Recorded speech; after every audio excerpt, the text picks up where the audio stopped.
Good afternoon from the farmer's garden. I'm one of the farmers and I'm out in the greenhouse at this moment.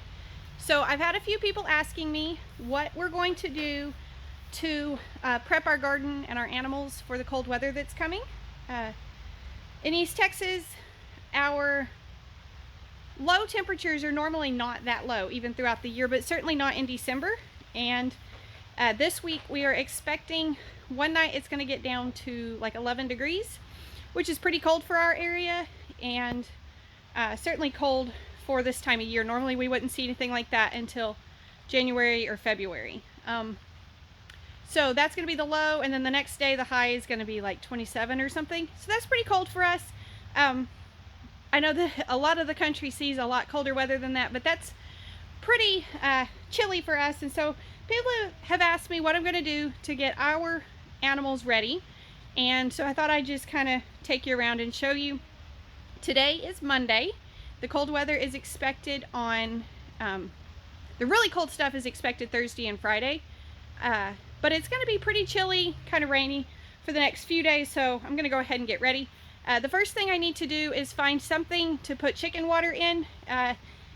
If you've been around for a while, you may remember that our chickens are set up on an automatic water system. And this is really great throughout the year because we don't have to worry about it much. We fill it up with, I think our tank holds like 20 gallons, 15 or 20 gallons. And when we fill that up, we don't have to worry about them running out right away. But what I'm trying to do now is find some trays that I can use to put water in for them so that we can drain and empty that other system so that none of those pipes freeze. So I'm just going to use some of these old greenhouse liner trays. These are the ones that we put under our 6-packs and our 52 cell plant start trays. So that's what I'm going to use to take out to the chicken house and put water in those. I'm going to show you the garden real quick. I can't stay out from under cover too long because it is actually raining right now, but I'll show you what's happening in the garden and what we're doing there too. All right, so this time of year, the only thing we have out is cole crops. And honestly, it's a gamble to even have some of these out right now anyway. A lot of these, they would recommend that you wait until February to put out. When you depend on your garden for money, you do things sometimes a little risky to try to make sure that your garden is making money. One of those things for us this year was to put cole crops in and try to get them through the winter so that they're further ahead and they begin to produce sooner for us. So again, a little bit risky, but we're hoping that everything will survive. You can see we've got things like spinach, turnips, lettuces, cabbages, all of those things. There's really not anything that we can do for this garden. It's too large. Now we did have over here, I think I did a video about this, we did have a low tunnel, but we had trouble with our plastic sagging down in the middle when it rained, and so we've had to take that down, and until we get more supplies, we can't put that back up just yet. We need additional hoops in here. But that was one option, was to do low tunnels, but we just don't have the supplies to get those set up right now. So everything is just going to have to weather the storm. So the rain today is helpful. If our plants can be in good health, in good condition before the cold weather comes, that will benefit. So again, if we could do the low tunnels over them all, or perhaps some wheat straw or something to insulate, that would be fabulous. But we just don't have the means to do that this time. So everything just is what it is, and we're hoping that it all survives the cold weather and does really well. And that's just kind of where we're at right now. So animals are obviously a different story. We want to take care of our animals just as a basic humane thing to do. We want to take care of them, but also because we need them laying eggs and healthy and doing all the things that we need them doing. One note, not about livestock, we will be going in and putting new bedding, new pine shavings probably, into the dog houses. Just a note, in Texas, the law is that your dogs have to have a shelter available, something to get in out of the cold and the rain. Depending on the size of your dog, it's going to have to be bigger, because the dog does have to be able to stand up, sit down, turn around, all those things inside the doghouse. And so we've got the dog houses, but ours will be mostly inside. But we will get new bedding in there for the times that they do have to be outside. All right. One thing to keep in mind with cold weather coming is the amount of feed that you will need. Now, we're not expecting snow like we had in 2001, but before any kind of cold weather event, you want to make sure that you have extra feed, because your animals will need extra. In fact, I'm going to go ahead and give our goats a little bit right now, but you will need extra feed. So check those cans, check what you've got, and plan to have extra. We don't have snow coming, so you should be able to drive your vehicles, but it is a holiday weekend, so some of the feed stores may have different hours. It might be harder to get a hold of the feed that you would normally use. So plan ahead. Looks like goat feed, even if we had an issue, that one would probably have enough. Chick feed looks good, but we'll probably need to redo chicken feed. If you have livestock that eats hay, you want to make sure that you're stocked up on hay, because they will be eating more hay, more feed when it's cold, trying to stay warm. Whenever possible, it's good to provide some sort of shelter to your animals. This is our goat shelter here. It stays fairly muddy. Unfortunately, we've got some drainage issues we've got to work on. It does stay muddy, but as far as rain falling on them, they're usually pretty good for that. You can see our chicken pen stays mostly dry. When we get a whole lot of rain, we do get some in there. And then this side doesn't stay as dry. We've got a couple of leaks we've got to fix. But as far as wind goes, they're blocked from the wind, and they have shelter that way. Now, one thing you can do, we're not going to do it for this particular storm because it's going to be short.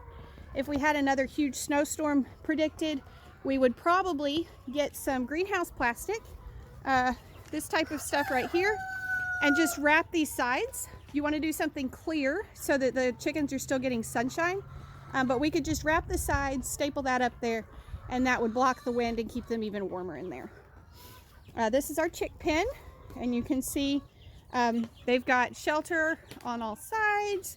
They're good. We may also throw a little bit of bedding or hay in there for them to get them out of the mud since they are younger. Unfortunately, water and drainage issues are, they're not something that we can just quickly repair right here, preparing for a snowstorm, or not a snowstorm, it's not supposed to snow, but a cold weather event. We can't just rent a trencher and whatever and dig ditches and do all those things. So we have to do other things that we can to prepare our animals the best we can, knowing that there's going to be some mud here. Their feet are going to be cold, those sort of things. All right, so the next thing I'm going to do is go ahead and drain their water system and fill up their trays so that they can have something to drink that way instead of our pipes potentially freezing. All right, so we did come in a couple of weeks ago and clean out our hen house. This is not something that we do very often, but manure was starting to pile up, so we cleaned it out. And it is actually draining better now than it was before. But this is our water system for them. So it's gravity fed. This bucket stays full of water. It comes through here and it feeds through this pipe. It actually goes through and into there for those girls as well. But this freezes easily. So it's got these little nipples on here. These are not really rated for cold. So we're gonna go ahead and drain this. And unfortunately it's very full, so it's gonna take a little bit to drain. But we just open it up and that drains.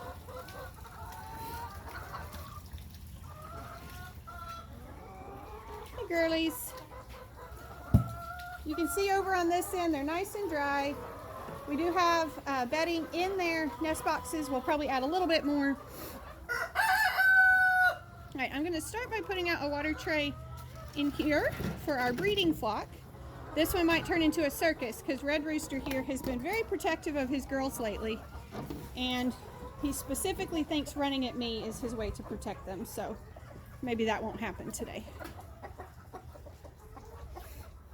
He's a pretty rooster, but he's got attitude issues.